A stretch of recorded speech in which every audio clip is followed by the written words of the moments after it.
Señoras y señores, buenas noches. Gracias por acompañarnos. Esto es La Silla Roja, este espacio abierto al diálogo, a la crítica, al análisis, a la reflexión. Bienvenidos. Hoy nos da un enorme gusto recibir a Eduardo Bojorquez, director general de Transparencia Mexicana, esta agrupación, esta organización que ha construido un enorme consenso y fue tal vez la punta de lanza para la iniciativa ciudadana en el recientemente aprobado paquete del Sistema Nacional Anticorrupción. Bienvenido, Eduardo. Leonardo, muy buenas noches. Te agradezco mucho que estés con nosotros. Gracias por la invitación. John Quintana, buenas noches. ¿Qué John tal? Cacho, buenas noches. Buenas noches. Buenas noches. Vaya semana, ¿no? El acto del lunes pasado, donde estuviste y donde hablaste ahí con el presidente y otros servidores públicos.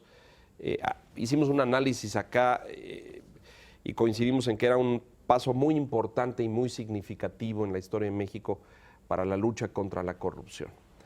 Preocupa ahora el que se implemente, evidentemente, ¿no? Es un gran andamiaje, no teníamos nada así, en fin, es un gran logro y de entrada a la sociedad civil un reconocimiento importante por haber sido el gran factor de presión en este sentido. ¿Cómo es tu valoración una vez aprobado el sistema?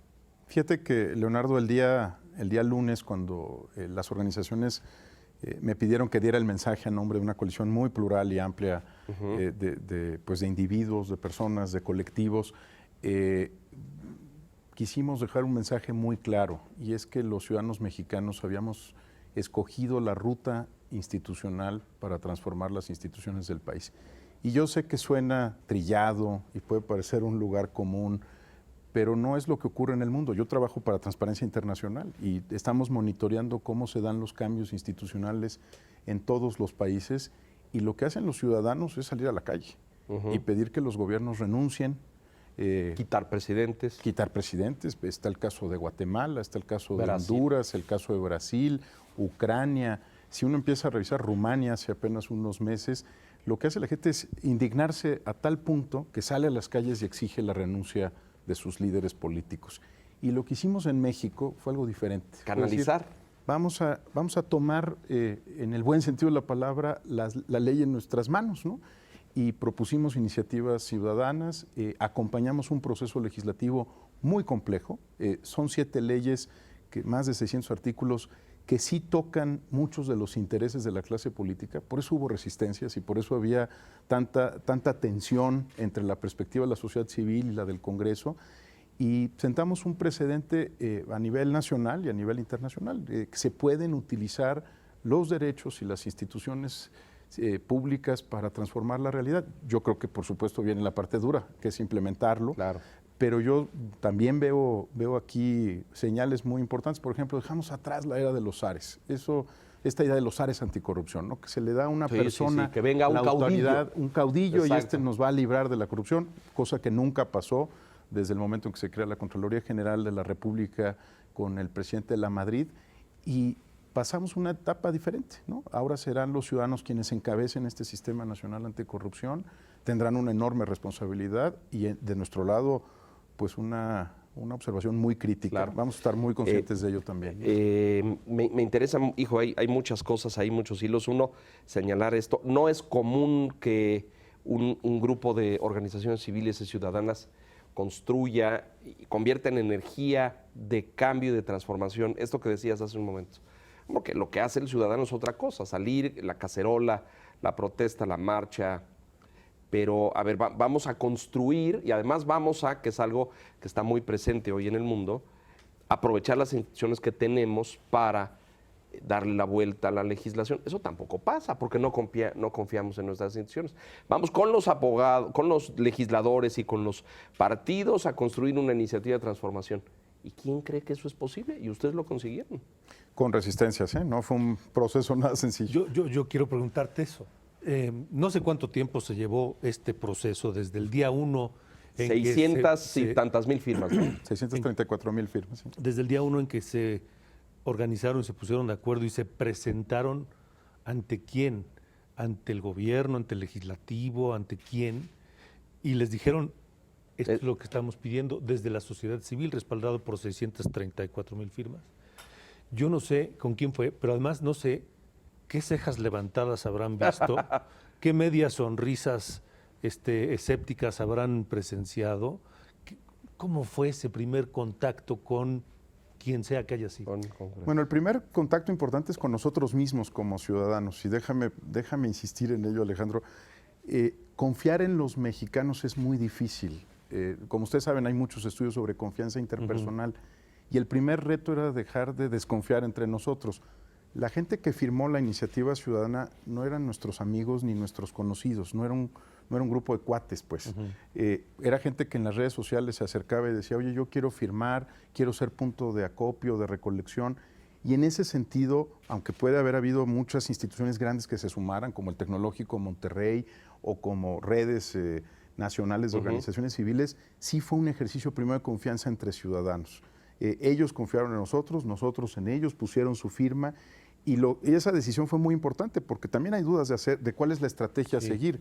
Estamos muy acostumbrados a publicar informes, estudios, es lo que hacemos cotidianamente, pero no a redactar una iniciativa de ley, pedírsela a un grupo de especialistas, pedirle a los ciudadanos su confianza y su firma, y después seguir un procedimiento que está pobremente desarrollado en la ley. La ley no está desarrollada para esto porque nadie esperaba que se utilizara como figura. Claro. ¿No? Cuando se aprobó la reforma política se describió la iniciativa ciudadana, pero no se dijo cuáles son los mecanismos para implementarla. Entonces, la ceja levantada, como decías hace un momento, fue de todos, porque era un primer encuentro que no estaba en ningún guión, no estaba en ningún marco jurídico, no sabíamos exactamente, ni legisladores ni ciudadanos, cómo procesarlos. Y si te acuerdas, esto fue muy rápido, esto fue el 2 de febrero arrancamos la iniciativa, en 6 semanas se juntaron 634,000 firmas.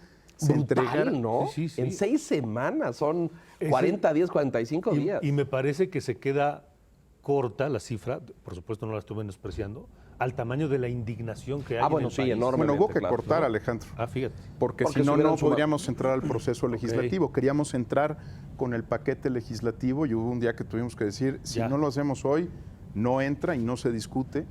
Y la reacción, yo creo que muy interesante, parte en el Senado de la República, que fue donde hubo el primer contacto. Las primeras horas fueron de una enorme tensión. Hubo, por ejemplo, una frase muy desafortunada del presidente de la Comisión de Transparencia y Anticorrupción, el senador Pablo Escudero, ¿no? Que decía, usted y 634,000 personas vinieron a violar la Constitución General de la República. De inmediato una reacción de la propia clase política diciendo, sale el PRI diciendo, esa es la opinión del senador Escudero, nosotros le damos la bienvenida, estamos seguros de que no es así. Hubo momentos de mucha tensión, pero también rompimos barreras. Por ejemplo, esta es la primera vez que los ciudadanos entran a la Junta de Coordinación Política, la JUCOPO, que para nosotros es algo de lo que oímos mucho y de forma cotidiana. Bueno, es donde se orquesta la agenda del Congreso. Por primera vez entraron los ciudadanos a la JUCOPO, tuvieron voz dentro de la Junta de Coordinación Política. Por primera vez tomaron la tribuna, decía el senador Zoé Robledo, es la toma de tribuna más grande de la historia del país, porque fueron 634,000 personas que llegaron simbólicamente a la tribuna. Creo que todos estábamos aprendiendo, y así es la construcción democrática, ¿no? No había un script, no había guión, no había forma de prever lo que iba a ocurrir, hubo momentos de desencuentro, pero también muchas horas de trabajo, y esto es algo que a veces es difícil expresar en los tweets y en los comunicados de prensa que hacemos las organizaciones. Fueron muchísimas horas de trabajo. Cuenta técnico, un poco eso, ¿no? Eduardo, y es importante porque lo que vimos los medios y los ciudadanos es, ustedes van un grupo de organizaciones, entregan estas cajas con las firmas, los documentos, pero luego se sientan a trabajar con ellos. Les propusimos que no solamente se dictaminara la iniciativa ciudadana, sino que por un modelo que se llama de Parlamento Abierto, que hemos empujado por años, se discutieran las 7 iniciativas, artículo por artículo, y que se viera cuando menos cuál era la posición técnica de los especialistas y de las organizaciones civiles. Y ahí hubo algunos que fallaron, ¿no? El PRI no se presentó. Hubo momentos muy, muy difíciles, claramente no están acostumbrados a discutir a Parlamento Abierto. Decían varios amigos pues que es cambiar las reglas del Congreso, claro. Aquí y en el mundo. Hay una frase muy, muy citada de Bismarck, ¿no? Sobre que el Congreso, se refería al Congreso en Alemania, es como una fábrica de salchichas, todo el mundo ve lo que sale pero nadie quiere saber cómo se procesa la salchicha.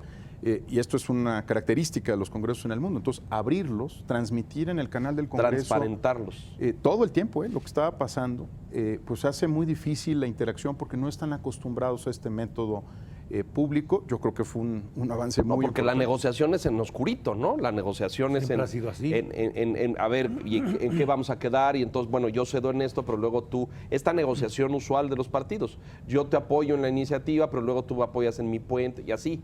Y ponerlo a la luz pública como que da miedo. Y para nosotros, Leonardo, también un reto, porque fuimos muy cuidadosos de que todas nuestras intervenciones fueran técnicas. La política era el asunto de los partidos, ustedes los no que estaban en votaban eso, eran claro, ellos. claro. Por momentos había coqueteos de uno u otro grupo diciendo que formaban una coalición con nosotros. Las organizaciones siempre dijimos, estamos aquí por nuestra naturaleza técnica. Y era muy, de verdad era muy Aprendiste bastante en interesante esto, cómo, yo por supuesto, pero ¿Estás muy listo interesante para ser legislador ya? Por supuesto que no, es algo que es un placer que voy a dejar pasar. Pero fíjate esta perla, algunos partidos dijeron que estaban listos para formar coalición con nosotros. Es una medalla que todo el mundo se quería colgar, ¿no crees? Sí, claro, evidentemente era un logro. Pero justo si pensamos en el logro, hubo algunas semanas, Eduardo, en donde parecía que había un gran fracaso. En que no avanzó. La reforma, deja el avance, los cambios de última hora, el famoso 29 artículo y 32. 32 y cómo quedó el 29. El 32, bueno, se vetó, vino todo esto.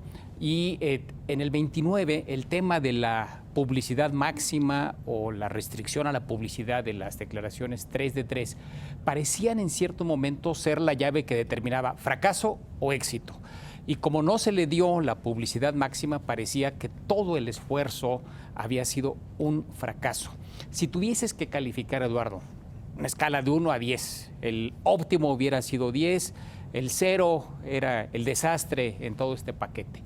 ¿Qué calificación le pondrías a lo que finalmente se promulgó hace poco? Mira, como promotor de la idea de 3 de 3, por supuesto que sí sentí un enorme dolor en no ver desde el principio que la clase política abrazara esta iniciativa y que dijera, es una manera de mostrarle a la sociedad que estamos cambiando, que nos abrimos al escrutinio público y por supuesto lamento que no se resolviera de esa manera. También sé que lo que se convino es que sean los propios ciudadanos, pero otros, no nosotros, otros que vendrán desde el Comité de Participación Ciudadana, quienes definan los formatos y los alcances de la publicidad de las 3 declaraciones, que es obligatoria, pero que el contenido se va a determinar a partir de este comité.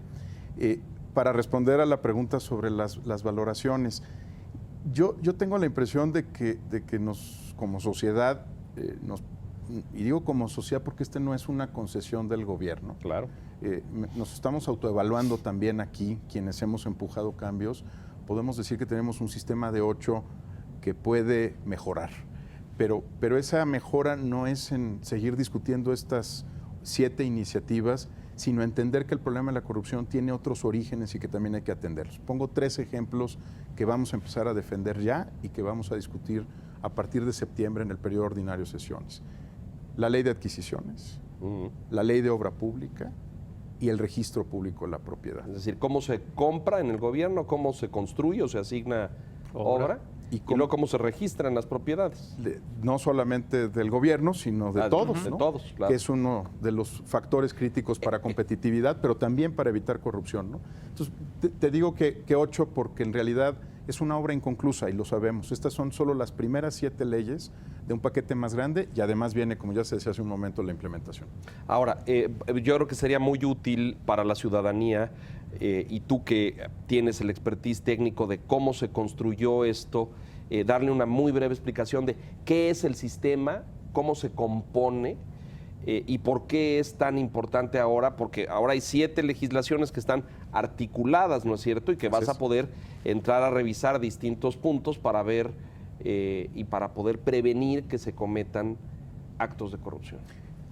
Muy rápidamente, si tú revisas qué han hecho los países que están mejor ubicados en el índice de percepción de la corrupción, lo único que no tenían era un SAR anticorrupción. Entonces, sabíamos que eso no funcionaba. Qué maravilla. Pero como país no lo habíamos discutido. Claro. Nueva Zelanda no tiene un SAR anticorrupción, Dinamarca no tiene un SAR anticorrupción, Suecia no tiene un SAR anticorrupción, Noruega no tiene.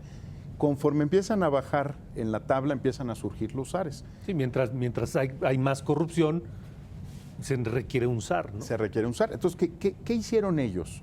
Construir instituciones que funcionan. Una policía que funciona, un fiscal que funciona, jueces que sancionan conforme a derecho. Nada muy sofisticado, ¿eh? En realidad, claro, les ha tomado tiempo. Si tú piensas que ya Shakespeare decía algo huele mal en Dinamarca, no se refería a los canales o al agua potable, se refería a la podedumbre del sistema danés, y un día decidieron que había que darle la vuelta y le dieron la vuelta. Ahora, ¿qué es el sistema anticorrupción entonces? Es un mecanismo de coordinación y articulación de las agencias que forman parte del ciclo de prevención, control y sanción de la corrupción. Ese es el primer objetivo, y algo que suena muy abstracto, pero va a ser muy importante.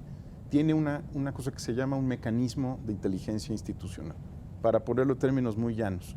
La instrucción que tiene este sistema es aprender rápido de sus errores, como si fuera una computadora, ¿no? Cada año va a revisar qué hizo mal y tratar de corregirlo. A diferencia de nuestro ciclo tradicional, ¿no? Donde te esperas a que la ley se agote, nadie la quiere tocar, ¿no? Porque costó muchísimo trabajo sacar los consensos, y entonces nadie la revisa. Y la idea aquí es que cada año se revise y que quien falle tenga una especie de amonestación institucional fuerte, se van a llamar recomendaciones, que va a emitir el sistema para ciertos órganos del Estado. Pongo solo un ejemplo. Si compramos medicamentos con 40% de sobreprecio, que no puede haber o no corrupción, ¿eh? Puede haber temas de competencia asociados, puede haber problemas Precios de abasto, precios internacionales. internacionales. El sistema va a revisar este asunto y le va a decir al Instituto Mexicano del Seguro Social, al Seguro Popular o a los órganos que compren: oye, acá traes un problema y tienes que resolverlo pronto. Aquí hay una serie de recomendaciones específicas. ¿Por qué?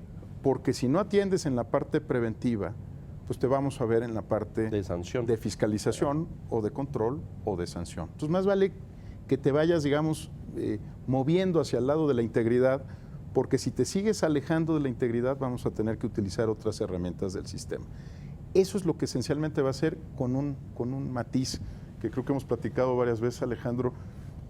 Estábamos muy acostumbrados a pedirle al sistema, a los mecanismos anticorrupción, que sancionaran servidores públicos. Esa era como la instrucción que le Y no dábamos. podían, como la auditoría, por ejemplo. La auditoría o el secretario de la Función Pública. La instrucción que se le está dando al sistema es que desmantele redes de corrupción, que es muy diferente. Ve por los auditores, los contadores públicos, los abogados, Los notarios. los notarios. Por Ahora eso un estos tema- de Quintana Roo que despojan Sí. de propiedades. Sí, sí. el funcionario o los funcionarios, y dame una red. Si no desmantelas una red, el sistema no funciona. Porque teníamos, nada más para darles un dato, 65% de las sanciones federales eran sanciones administrativas a servidores públicos, y eran en miles, ¿no? Sancionamos el año pasado miles de servidores públicos, sí, con una amonestación verbal pública, que era la sanción que se tenía, o con una inhabilitación muy pequeña de un par de Un años. año, 2 años, sí. Mira, ese es control interno, que eso se siga haciendo por la disciplina del gobierno. Lo que le vamos a pedir al sistema es que nos entregue redes. Desmantelé la red en Veracruz, desmantelé la red en Coahuila, desmantelé la red que estaba alrededor de un cártel de medicamentos. Desmantelar redes es lo que se le pide a un sistema efectivo. Mucho más complejo que andar persiguiendo a un funcionario en una secretaría que desvió un recurso, ¿no? Y eso implica, evidentemente, a funcionarios públicos, pero también a particulares. A las dos partes. Sí, sí. Dice una buena amiga que se necesitan 2 para el tango y 2 para la corrupción. Yo digo que no, que se necesita una red. No son 2. Todo un grupo de baile. Pues es lo que hemos visto en el caso de Nuevo León, ¿no? Sí, El fiscal claro. Canales nos ha mostrado, pues, que había una red, tiene 108 procesos penales abiertos para el caso de Nuevo León, caso de Sonora también es lo que hemos visto. Ahí son redes que capturan al Estado. Esta que acabamos de ver por una organización también, investigación de una organización civil, pero la de las empresas de Las fantasmas. de ¿eh? Duarte en Veracruz. Veracruz, ¿no? Que es una red, indudablemente. Mucha gente tuvo que haber participado, construido empresas, desaparecido, firmar en acta para que todo eso pudiera suceder, ¿no? Entonces no se necesitan 2, se necesita una red, y esa es la instrucción que tiene el sistema. No me des muchas sanciones pequeñitas, dame redes. Y si uno quiere un ejemplo de cómo funciona esto en la práctica, yo siempre pongo el de la FIFA y la investigación que está haciendo el Departamento de Justicia. En nuestra tradición político-jurídica, la primera orden de aprehensión que lanzabas era contra la cabeza de la red, ¿no? Sí. En la tradición internacional, que sí, donde sí funciona, va cerrando círculos, ¿no? Vas desde abajo, es piramidal. Blatter va a ser probablemente el último en ser consignado, si es que es el caso, si no renuncia antes, si se declara culpable y llega a un acuerdo extrajudicial. Entonces, es cambiar un enfoque, ¿no? Menos pantomima, ¿no? Menos simulación y casos que duelen a la República. Ahora, lo decíamos hace un momento, si no hay un hecho concreto pronto, la desconfianza, que ya es mucha, la desconfianza social crece. Y el escepticismo va a crecer y le va a quitar fuerza tal vez al sistema, ¿no? Sí, para que nazca bien, pues va a ser necesario no solo que se den buenas designaciones en cada una de las posiciones que estarán por ser nombradas, sino que muy rápidamente haya casos que no terminen en impunidad. Creo que la clave aquí ya no es la corrupción, sino la impunidad. Si logramos que estos casos que han lastimado a la opinión pública se investiguen y se sancionen apropiadamente, que haya responsables, que se desmantelen redes, entonces tendremos, cuando menos de arranque, la sensación de que el sistema arrancó bien y tendrá un proceso de maduración, como todo sistema, ¿no? No se pretende resolver de la noche a la mañana las cosas, pero creo que sí es indispensable, Alejandro. Hacemos una pausa y regresamos rápidamente con estas 7 leyes y el mensaje del presidente ese día, que fue muy importante en términos de una disculpa, hizo mención de la Casa Blanca, la impresión que esto causó. Mensajes, regresamos.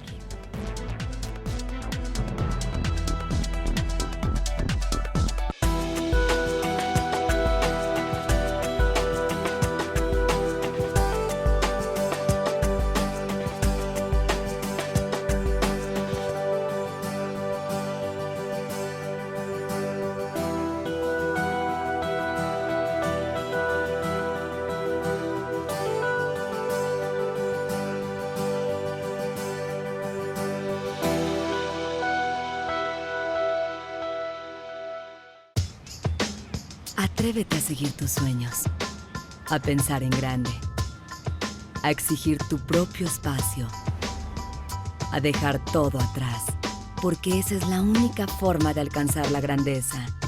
Presentamos la totalmente nueva Cadillac XT5.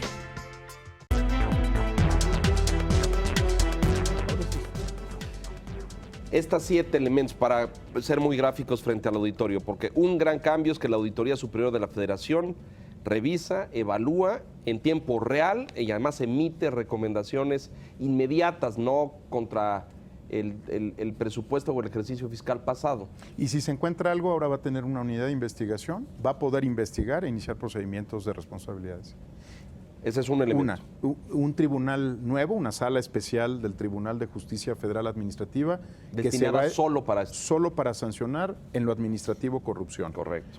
La Secretaría de la Función Pública va a sufrir cambios, no solamente se mantiene, sino que tendrá que ser revisada y los órganos internos de control dejarán de ser unidades anticorrupción, porque nunca lo fueron realmente, ¿no? Van a ser unidades para el control de la gestión interna, pero no son órganos de anticorrupción. Habrá una unidad de investigación especializada que sea la que atienda estos asuntos.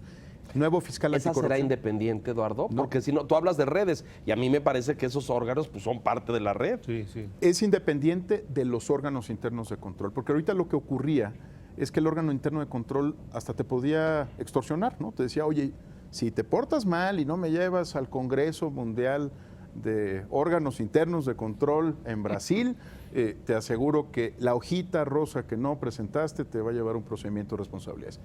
Lo que se hace es quitar, los asuntos menores serán los que lleve esta área de órganos internos de control, y cuando se detecte corrupción puede investigar la Secretaría, pero no es el único. Se rompe el monopolio de investigación, puede hacerlo la Secretaría de la Función Pública, el Auditor Superior de la Federación o un fiscal anticorrupción. Este va a ser de transición, porque va a ser de aquí a que se establezca la Fiscalía General de la República. Claro.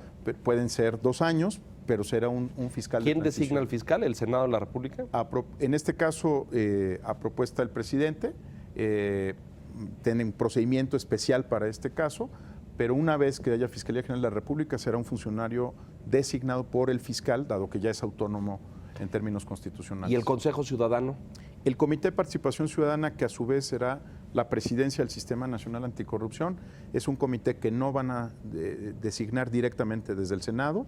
Va a haber un comité de selección independiente que le propondrá 5 nombres de ciudadanas o ciudadanos al Senado para que sean ratificados. Ahora también el secretario de la Función Pública será ratificado. Es un asunto extraño, no estábamos acostumbrados para el tema de la PGR, claro. pero nada más. Y se agregan otras instituciones que también son importantes.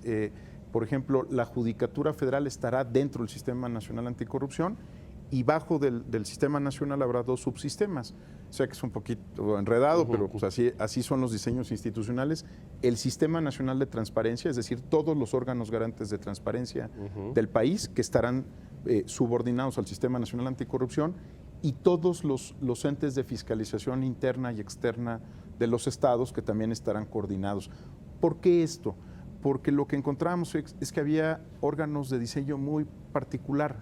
En algunos estados, por ejemplo, el auditor superior del estado había sido el secretario de Finanzas, entonces terminaba auditándose a sí mismo. Digamos, rarezas, ¿no? Poca autonomía respecto al Ejecutivo Estatal. Entonces la idea es que sea armónico no solo entre los órganos que trabajan al nivel federal, sino con los órganos estatales. ¿Esto se replica en todos los estados de la República y abarca los 3 niveles de gobierno? Los 3 órdenes de gobierno y los 3 poderes. Esta es una cosa muy importante. Estábamos acostumbrados a voltear a ver a Barranca el Muerto, Insurgentes, al secretario de la Función Pública, como si fuera un SAR nacional anticorrupción. Entonces estallaba un asunto estatal y los medios iban a preguntarle al secretario de la Función Pública, que solo tenía facultades... No tenía jurisdicción. En el Ejecutivo, claro, y en el ámbito federal. Pero no en los estatales. Y ahora son políticas nacionales. Lo que ocurre en lo federal tendrá que ocurrir en espejo en lo estatal. Una de las reservas que todavía existe de los elementos del escepticismo, Eduardo, es que en buena parte los nombramientos van a ser hechos por los legisladores o por el Ejecutivo. Y el comentario es, bueno, pues se van a poner de acuerdo los partidos políticos para que, por ejemplo, los integrantes del Comité de Participación Ciudadana pues lleven las cuotas, comentábamos hace unos días, al estilo lo que antes era el IFE, el INE después, pues este es del PRD, este es del PRI, este es del PAN y cada quien va a cuidar el interés de los políticos de esa bandera. ¿Cómo garantizar que los nombramientos sean realmente de personas con las habilidades y con la honestidad necesaria para que actúen independientemente? Mira, lo intentamos en estas discusiones técnicas muy largas todo el tiempo, es una preocupación compartida. ¿Qué propusimos y quedó en la ley? Garantía no hay, Enrique, en la vida de prácticamente nada, pero cuando menos una cobertura razonable de riesgos. Primer asunto, no designa a los ciudadanos el Senado. Organizaciones académicas y civiles le proponen 9 nombres al Senado de la República, ni siquiera, 9 nombres para hacer un comité de selección independiente. Entonces, va a ser un mecanismo entre lo público y lo privado, ¿no? Este comité de selección será el que determine la convocatoria, los requisitos y conduzca el proceso de identificación de los 5. Es decir, estas instituciones académicas o sociales proponen la formación primero del comité que va a seleccionar.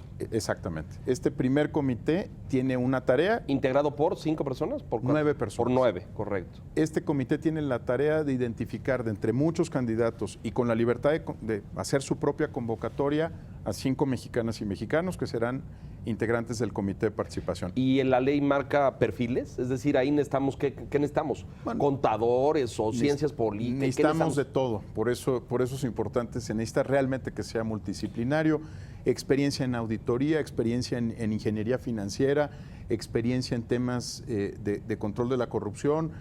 Estos son crímenes económicos, yo creo que no hay que olvidarlos. A mí me encanta decir, este no es un crimen pasional, nadie corrompe por amor, ¿no? Corrompe uno por dinero y lo hace con claridad de que es una operación financiera. Entonces necesitas gente que pueda desactivar esto. Un último punto que yo creo que puede ser muy útil y va a ser un mecanismo que vamos a estar estudiando con mucho cuidado. Para evitar que se nos contaminen políticamente, solo hay una fórmula.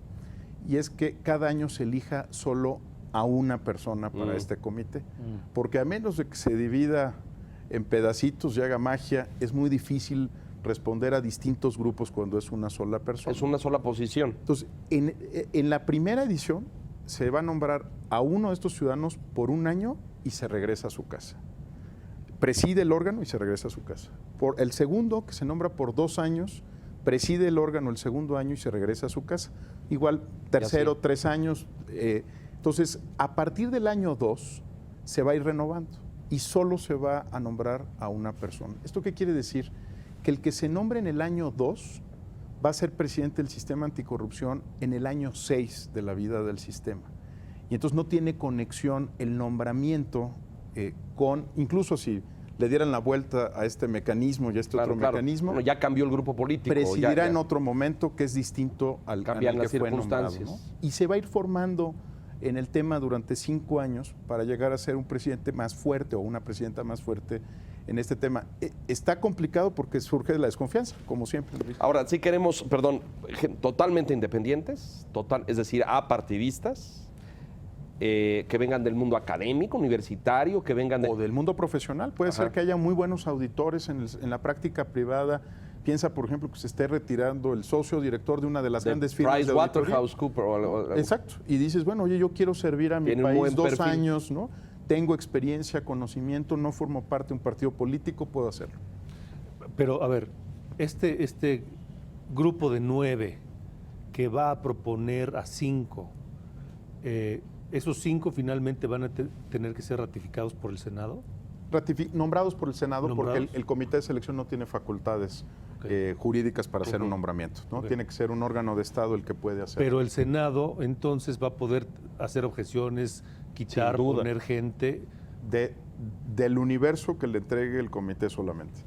Acuérdate que el antecedente es el INAI. ¿Proponer a nadie? Es decir, el Senado no va a decir, El Senado esta persona no nos gusta, pero tenemos a esta no otra. puede hacerlo. En todo Sí, caso pero dice, tú cites ahí el INAI, pero es lo que decía Enrique hace un momento con el INE. Es decir, estos organismos ciudadanos o ciudadanizados que luego fueron partidizados porque los partidos metieron la mano. ¿no? Bueno, por eso digo que garantías no existen. No existen, claro. Incluso durante la función. Nuestros protocolos para seleccionar policías federales pueden ser muy estrictos y pueden Y ser luego- capturados y luego una vez se que nos- están exacto, dentro, ¿no? exacto. Pero creo que lo que quiero decir es que sí hubo una preocupación de aislar lo más posible del ciclo Protegerlo, político electoral la designación de estos ciudadanos, pero el riesgo Que es vital, es ¿no? tan grande sin duda. como otro que nos preocupaba, por eso, por ejemplo, solo pueden presidir un año al sistema. Pues también se nos pueden volver locos en las funciones. Claro, y ¿no? sentirse- de pronto decir, sí. yo soy el zar anticorrupción, ¿no? Sí, Entonces, yo soy aquel, Sí, claro. sí, sí. también tratamos de evitar esas tentaciones más humanas, ¿no? Ahora, esto tendrá que estar en pleno funcionamiento ¿cuándo? ¿En 2018? El sistema para que madure le va a tomar Sí, sí. entre 3 y 10 años, Sí, de para que acuerdo. tenga todas las piezas. Este primer comité yo creo que va a estar listo antes de que termine el año. Ok, ahora, decías hace un rato, el objetivo es desmantelar redes, detectar redes de corrupción. Pero hoy sabemos que las redes están hechas de tal manera que no llegan en ocasiones al funcionario más encumbrado de esa red y el mayor beneficiario de esa corrupción, Al gobernador. al gobernador. ¿Cómo se va a trabajar? ¿De qué manera se diseñó para que la red llegue hasta arriba?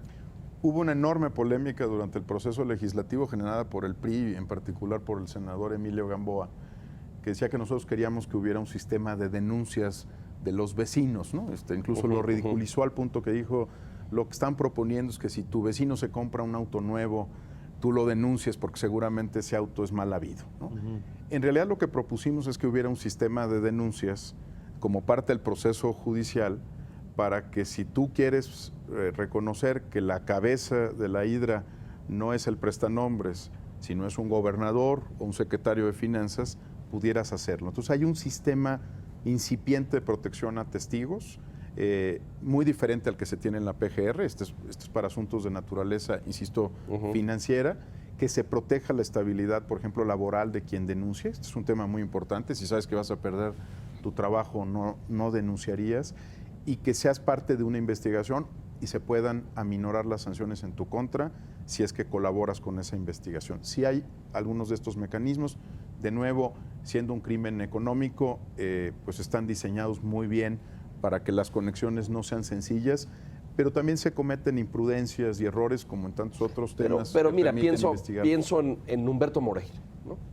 Que es escandaloso, que es gigantesco, hay delitos incluso, se falsificaron dictámenes de un Congreso autorizando una deuda que luego resultó que no era, en fin, y de todos modos no lo ha podido agarrar nadie, porque dices, bueno, pues es que luego los gobernadores acaban no firmando nada, ¿no? Exactamente. Lo firman los secretarios o los funcionarios, o no sé, y el gobernador queda limpio, ¿no? Por eso esta construcción de red o de pirámide es fundamental, porque acabar con la impunidad en esto, Eduardo, va a ser muy difícil. Va a ser muy duro. A mí me parece que el reto mayor del sistema es que no sea selectivo políticamente, porque claramente cuando quieres armar la red del Bester Gordillo puedes hacerlo, ¿no? El Estado resulta que sí tenía las herramientas, los mecanismos, y el día que lo decidió. Porque hubo voluntad política. Por eso hay que evitar que se politice, que sea realmente a partir de casos que nos duelan a todos como comunidad, que se inicien las investigaciones. Y en segundo lugar, creo que hay que evitar, digamos, que se trivialice con las sanciones menores. Esto es algo muy importante. Le vamos a tener... Sí, al secretario de la tesorería, que pues ese evidentemente recibió una instrucción, pero no es el que... Por eso hay que pedirles que vayan por redes, porque si les pides que te sancionen funcionarios, siempre van a encontrar a alguien que firmó y que cometió el error de haber firmado porque le dieron la instrucción y le dijeron, no te preocupes, vas a salir en 2 años y te vamos a recompensar. Claro. ¿No? Se trata de hacer otro tipo de investigación y ahí todos vamos a tener que exigir otras cosas, ¿no? Porque aquí hay que decir que esto se ha sofisticado enormemente, se ha hecho mucho más complejo, ¿no? Es decir, a lo mejor hace 30 años un político corrupto metía la mano al erario, pero eso ya no sucede, es decir, hoy asignas contratos, construyes empresas. Este caso del señor Coque Castillo en Oaxaca, ¿no? Con su fortuna de más de 7,000 millones, ni cargo público necesitó, ¿no? ¿Qué tanto se avanzó justo en esto, en la tipificación? Porque corrupción es un término muy abstracto. Y la lista que pues, por ahí encontramos es cohecho, peculado, abuso de funciones, utilización indebida de información, desvío de recursos, actuación bajo conflicto de interés, tráfico de influencias, ocultamiento de conflicto de interés, ese también ya es una conducta sancionable, contratación indebida, encubrimiento, desacato, obstrucción de la justicia. ¿Qué tan precisas fueron las definiciones de esta tipificación? Lo más que pudimos, como parte de la iniciativa ciudadana, se acordarán que había más de 5,000 tipos posibles de corrupción. 5,000.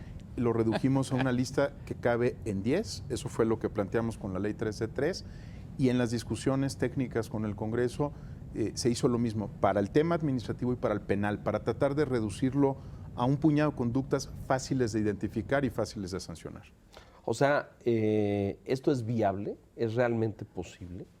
Yo creo que el cambio más importante aquí es que además es corresponsable el sector privado. Por primera vez la ley de responsabilidades no es solo para los servidores públicos. En la Constitución ya está la extinción de dominio como una posible sanción cuando participas de actos de corrupción y también la disolución de una empresa. Son penas muy duras y tal vez poco probables, es el extremo. Pero eso va a llevar también a que haya algo que en México no habíamos visto.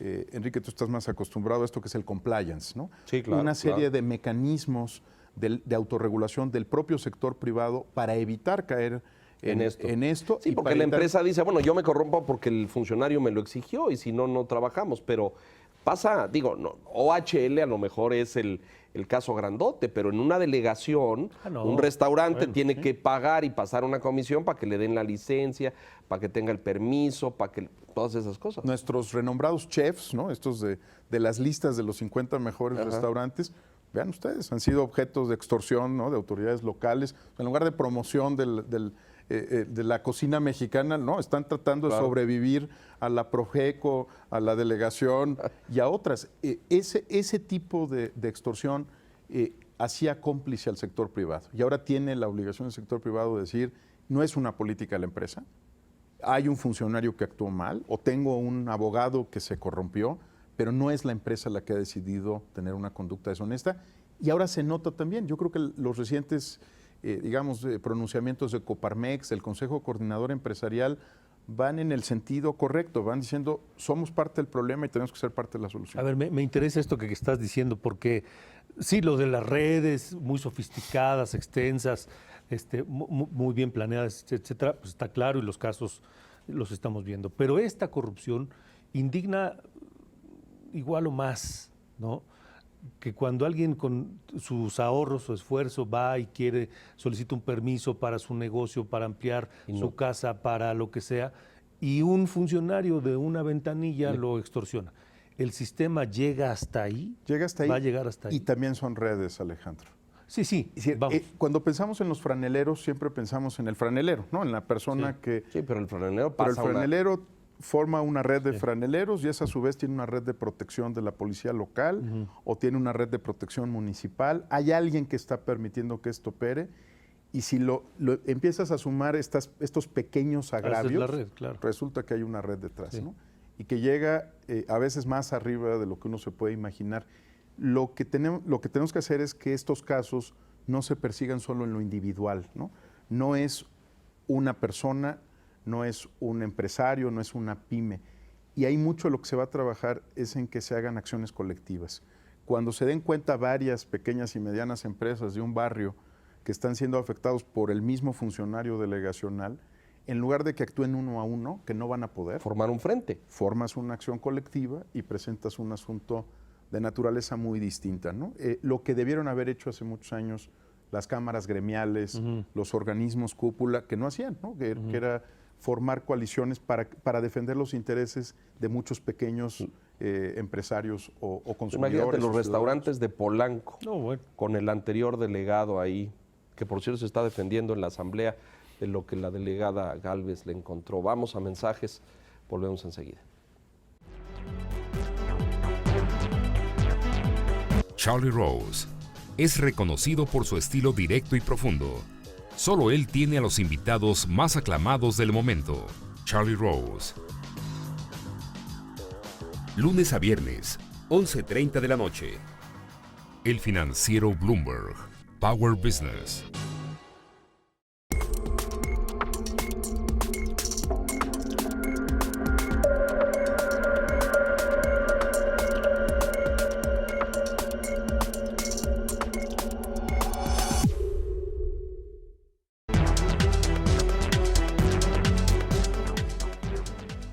Eduardo, cuando pensamos en esto, yo quisiera que hiciéramos brevemente, no para ponernos filosóficos, sino para hacer una reflexión, porque esto, como alguien muy célebre dijo alguna vez, esto es parte de la cultura política de este país, ¿no? Es decir, mucha gente llega a un cargo público porque piensa que no me des, ponme donde hay, ¿no? Era la consigna de hace mucho. O el que no tranza no avanza. Todas estas ¿no? cosas, ¿no? Ahí está el informe de ustedes y está el informe, bueno. Roben pero salpiquen. Exacto. Sí. Por lo menos los de antes todas esas cosas que Político forman... pobre es un pobre político, en fin. Hijo, es que tenemos una Bueno, enciclopedia de bueno. eso, ¿no? Bueno, ok, damos este paso, ahí está el aparato, es un gran avance en términos jurídicos, vamos a ver la implementación, etcétera. Pero desmontar una forma de comportamiento, desmontar una cultura, desmontar un presidente municipal que reparte cargos al compadre y la obra al otro, y ¿cómo vamos a acabar? ¿Se puede? ¿Hay ejemplos en el mundo donde se ha acabado con regímenes corruptos? Bueno, yo creo que se puede...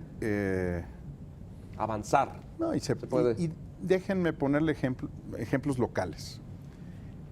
Yo, por nuestras canas, puedo imaginar que fuimos a un cine COTSA, ¿no? A un cine de la Compañía Operadora de Teatros Claro, SASB.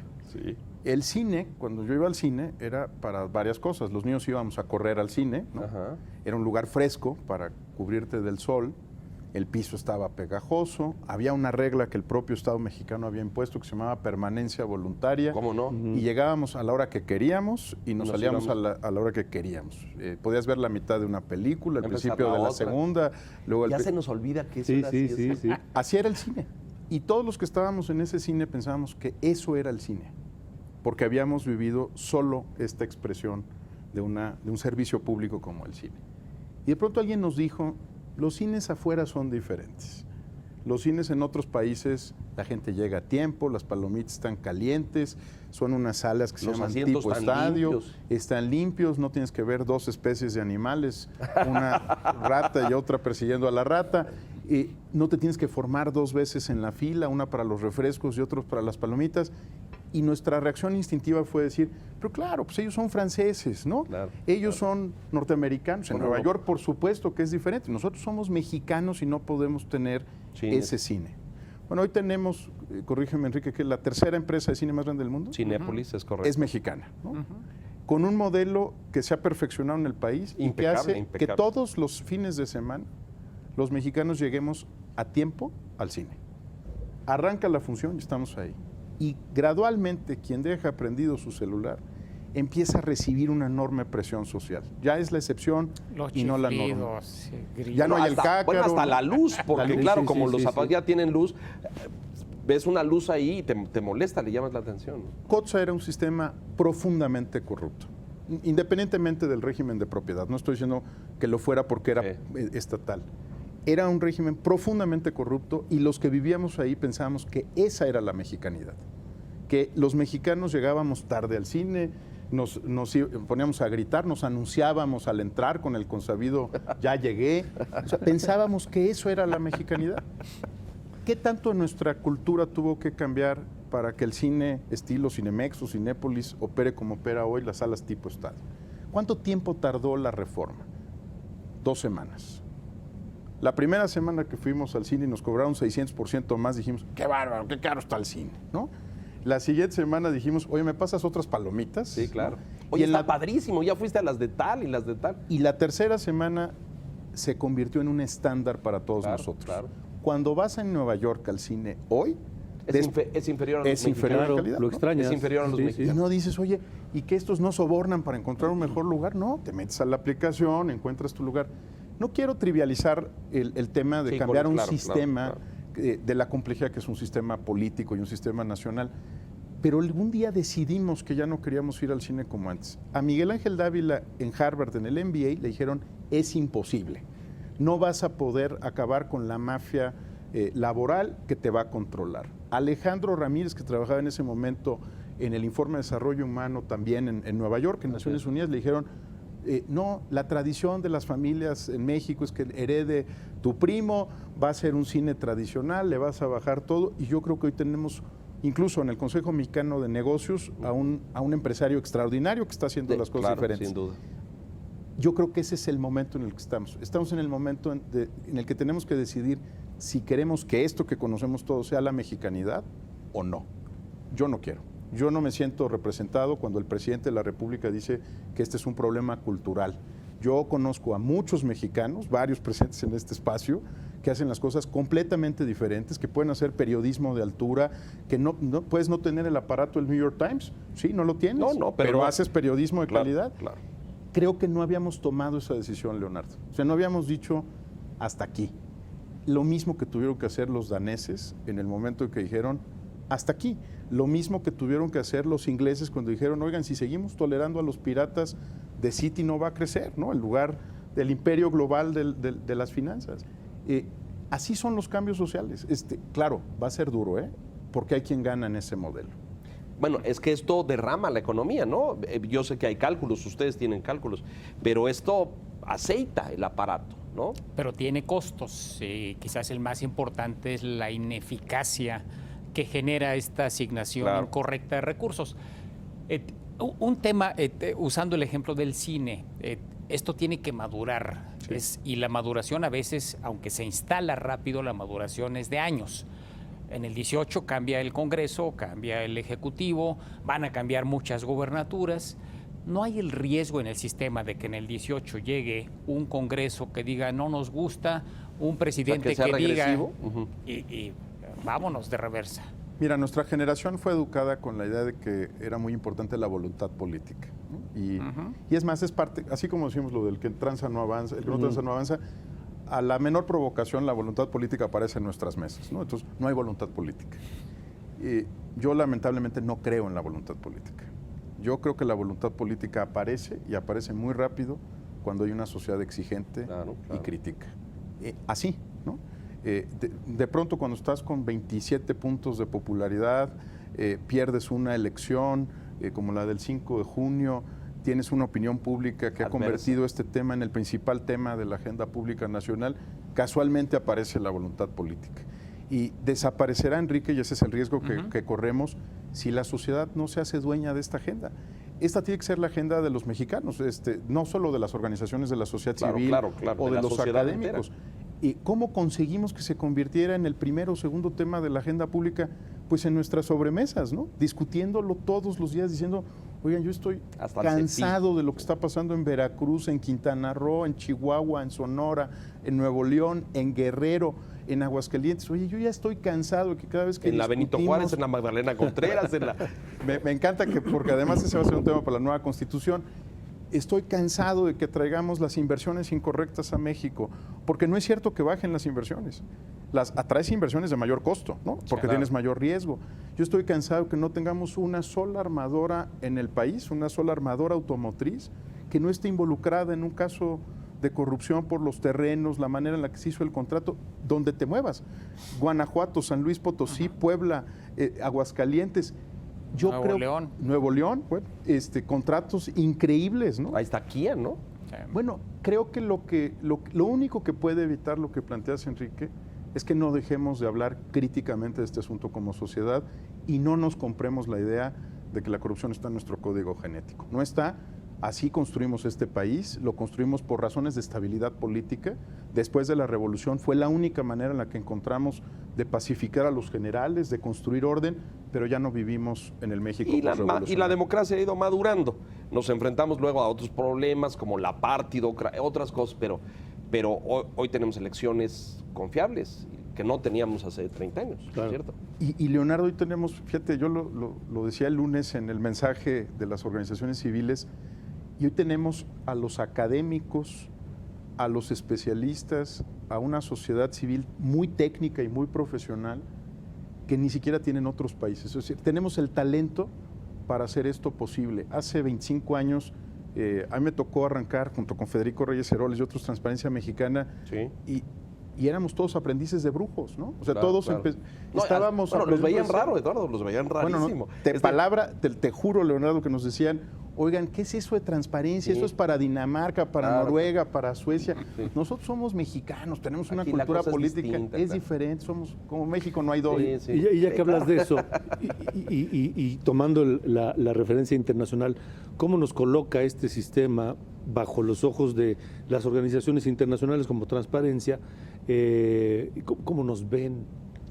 ¿Qué opinan de lo que se ha logrado hasta ahorita? Con el mismo escepticismo que tenemos los que estamos alrededor de la mesa, porque estamos al principio de una larga faena. A ver, ¿no? ¿qué tal? ¿No?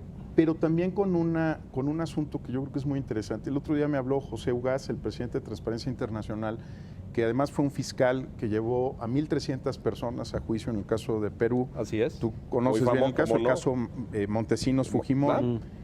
Y me decía, estoy muy sorprendido De lo que están logrando desde la ciudadanía. Desde el gobierno puede explicarse muchas formas, cálculo político, estrategia, pero desde la ciudadanía sí es inusual. Él fue quien me advirtió pues, que en el mundo no hay, me dice, oye, yo no conozco otro país donde los ciudadanos tomen en las manos el proceso legislativo Claro. y se metan al Congreso. Me decía, oye, dense cuenta de lo que están haciendo, ¿eh? Por supuesto, esto no significa ni que va a funcionar perfectamente, ni que no tendremos mucho que corregir. Creo que por eso está llamando la atención, no por su alcance, porque todas las reformas de este tipo siempre tienen pues muy altos objetivos y pretensiones, ¿no? La idea es cómo empiezan a dar resultados. Se nos va a acabar el tiempo y vamos a hacer conclusiones, pero rápidamente, Eduardo, ahí, pasos inmediatos, lo urgente que viene, en qué orden, y todo este debate de si el 29, sobre que se hagan públicas las 3 de 3, porque ya escuché 2 voces por ahí en el Congreso que dijeron que lo quieren cambiar y quieren que sí sea público. ¿Es viable? Bueno, yo creo que es un tema que llegó para quedarse. Sí. Si no en esta ronda va a volver. Hay más de 70 países en el mundo que hacen públicas las declaraciones patrimoniales. Es la tendencia a nivel internacional. Solamente estábamos alcanzando al mundo. Me parece que si no es en esta ronda, será en el 17 o en el 18 o en el 19, pero va a ocurrir. Hacia allá vamos.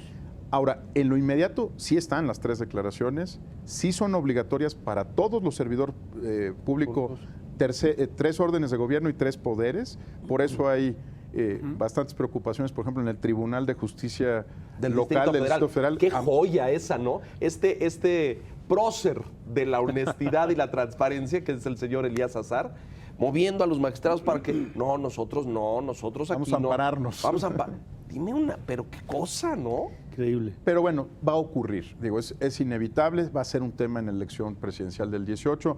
El propio presidente nacional del PRI, Enrique Ochoa, ¿La acaba de presentar? el día que sí. tomó fue a llevarla. Bueno, ya sabemos cuántos taxis tienen, porque ya habíamos hecho muchas Especulaciones, sí. Ahora ya sabemos que son 83 vehículos y todo Suru. Habrá que renovar la flota para cumplir con la norma ambiental. Me queda claro que este es un tema. Alejandra Barrales también lo hizo inmediatamente. Va a ser un tema y va a seguir siendo un tema. ¿Cuántos te lo sabes de memoria? Pero ¿cuántos secretarios de Estado? 1. Calzada. Sí. Calzada, que en una versión periodística se decía había recibido un reproche por este tema. No es más que una versión periodística, pero el hecho de que otros... Él dice que no. Él dice que no, y yo pregunté del otro lado y tampoco dicen que lo hayan reprochado, pero el hecho de que solo haya uno, pues ilustra que no es bien visto. Otro. Oiga, qué pena. Ya no dijiste nada del mensaje del presidente y de lo que el presidente dijo ese día ahí en Palacio Nacional en que tú estabas. Perdón inédito, ¿no? El perdón inédito. Es inusual en un sistema presidencial, ¿no?, que el presidente pida perdón. Yo creo que esto y la renuncia del secretario Andrade pues son más bien un gesto para dejar que nazca bien el Sistema Nacional Anticorrupción. Símbolos. Son símbolos de cara al nuevo sistema, así creo que hay que interpretarlo. Y lo que importa es que cualquier miembro de su administración o él mismo, pues que se ha encontrado en un asunto irregular. Esta pueda ser parábola investigado y del sancionado. espejo me parece bien, Sí. llena con un gran significado. En fin, se nos acaba el tiempo. Conclusiones, señor Quintana, por favor. Creo que es un proceso largo, Eduardo. Qué bueno que organizaciones como Transparencia, personas como tú, tuvieron la tenacidad de arrancarlo y seguirle.